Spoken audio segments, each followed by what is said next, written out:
Student, আমি Govinda sir.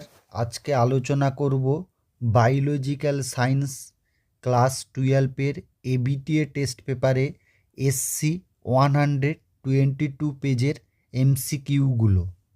1 নম্বর question, কিছু উদ্ভিদ স্টোলন বা বক্রধাবকের মাধ্যমে অঙ্গজনন সম্পন্ন করে। স্টোলন কি?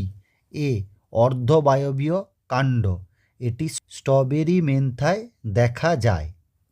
2 নম্বর কোশ্চেন, সপুষ্পক উদ্ভিদের পরাগযোগের সময় পরাগরেণুর অভ্যন্তরে নিউক্লিয়াসের সংখ্যা অপশান ডি 2টি।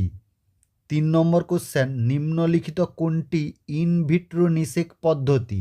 Option D. 4-এর দাগে 1:2:1 ফেনোটাইপ ও জেনোটাইপ অনুপাত লক্ষ্য করা যায়। সি অসম্পূর্ণ প্রকটতায়। 5-এর কোশ্চেন, আরএনএর পিরিমিডিন ক্ষারগুলি হল অপশান সি ইউরাসিল ও সাইটোসিন। সাইটোমিনটা সাইটোসিন হবে। প্রাণ সৃষ্টির সময় প্রথম তৈরি হওয়া nucleic অ্যাসিডটি option D একতন্ত্রী RNA.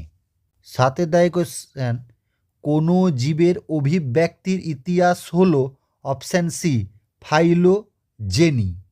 8-এর question, plasmodium যে দশায় মানব দেহে প্রবেশ করে সেটি হল স্পোরোজয়েড দশা। এই স্পোরোজয়েডটি মেরোজয়েডে রূপান্তরিত হয়ে টক্সিক মেটেরিয়াল ক্ষরণ করে এবং কাঁপুনি দিয়ে জ্বর আসে। 9-এর কোশ্চেন, নিম্নলিখিত কোনটি সাইটোকাইন প্রতিরোধী? সেক্ষেত্রে ডি ইন্টারফেরন।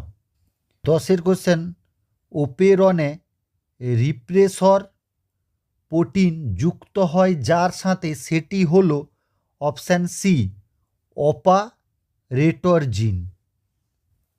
11-র কোশ্চেন, সিডিএনএ প্রস্তুত করা হয় বি এমআরএনএ থেকে রিভার্স ট্রান্সক্রিপ্টেজ উৎসেচকের সাহায্যে। 12-র দাগে ইকোটোন অঞ্চলে যে সকল প্রজাতিগুলি পাওয়া যায় তাদের বলে অপশান সি এইচ পিসিস। 13-র কোশ্চেন, গৌণ পর্যায়ক্রম বা সেকেন্ডারি সাকসেশন পরিলক্ষিত হয় বি ধ্বংসপ্রাপ্ত জঙ্গলে। এক্ষেত্রে প্রাইমারি সাকসেশনে জঙ্গল ছিল, সেকেন্ডারি সাকসেশন সেক্ষেত্রে জঙ্গল ধ্বংস হয়েছে, তারপর নতুন করে উদ্ভিদ পপুলেশন তৈরি হবে, সেক্ষেত্রে সেকেন্ডারি সাকসেশন। 14-র দাগে জাতীয় উদ্যানকে নিয়ন্ত্রণ করে বি কেন্দ্র সরকার।